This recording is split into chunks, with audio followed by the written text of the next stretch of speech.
Aunque la ampliación de la línea 11 del Metro de Madrid es el proyecto más ambicioso en materia de movilidad de la ciudad en muchos años, estos días ha surgido una propuesta para extender aún más su futuro trazado y beneficiar al norte de la ciudad. Todo en un momento donde ha habido importantes novedades en las obras en marcha que te cuento en este vídeo.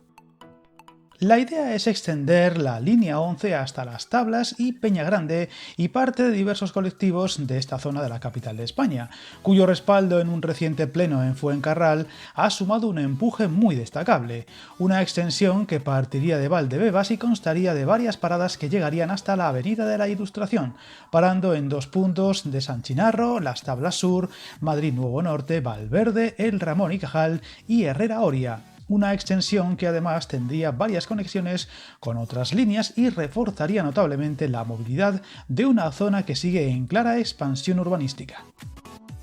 El espaldarazo a esta propuesta ha supuesto que todos los partidos hayan respaldado esta y hasta 8 ideas para mejorar la movilidad del norte de Madrid, que incluye también alargar algunas líneas de autobús. Un respaldo que, eso sí, todavía no supone ni de lejos que el proyecto pueda llevarse a cabo teniendo en cuenta su complejidad, y de lograrse el respaldo del gobierno regional iría todavía para largo. Una extensión de la futura L11 hacia el oeste del norte de la ciudad y que curiosamente ya estaba originalmente planteado antes de la pandemia, pero que finalmente se quedó fuera del proyecto final y ahora en ejecución.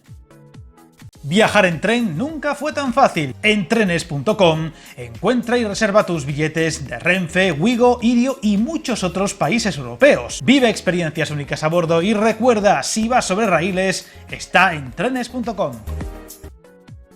Recordemos que la ambiciosa ampliación de la línea 11, conocida como la Diagonal de Madrid, se construirá en 3 fases y partirá desde Carabanchel. La primera etapa llegará hasta Conde de Casal, después hasta Mar de Cristal y finalmente hasta Valdebebas, donde acabaría su recorrido y donde ahora se plantea esta extensión extra mencionada.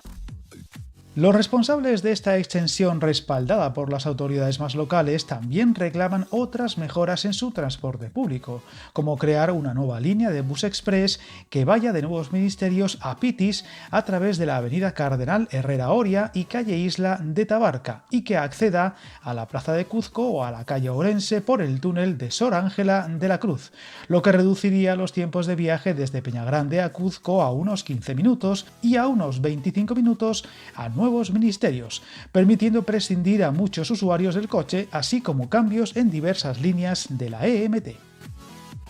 En cuanto a la marcha de las obras de la L11, recientemente se comunicaba que se ha ejecutado el 33% del total de la nueva estación de Madrid-Río, una de las más complejas a construir y que incluye el 100% de los módulos de las pantallas de la caja principal de la estación y del acceso y salida de emergencia y el 100% de las pilas y de la losa de cubierta de la estación que se apoya en ellas. Pronto además llegará la tuneladora, que acelerará notablemente los trabajos del futuro túnel y que se espera para el segundo semestre de este año, que podría excavar unos 15 metros diarios y en torno a 500 al mes, según estimaciones. Todo en un momento más que curioso, al descubrirse unos restos arqueológicos que se están recogiendo, analizando y clasificando y que parecen ser parte del tramo del Real Canal del Manzanares, y que veremos qué tratamiento reciben, pero no sería descabellado que, como en otros puntos de la ciudad, se incluyan dentro del acabado final